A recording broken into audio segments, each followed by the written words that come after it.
সাবধান আছো। তোমার নাম কি? আকলিবা। আকলিমা। তোমার বয়স? হ্যাঁ, বয়স জানি না, বয়স কোথায়। তোমার বয়স তুমি জানো না নাকি? রোগীকে আজকে কতদিন হয়েছে ধরছো?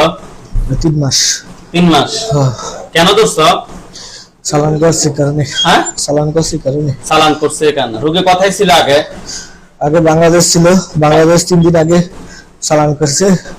তারপর মালয়েশিয়া গিয়া 15 দিন ভালো ছিল, হ্যাঁ, তারপর গিয়ে শুরু হয়ে গেছে। আচ্ছা, মালয়েশিয়া গেছে তাহলে রোগী নাকি?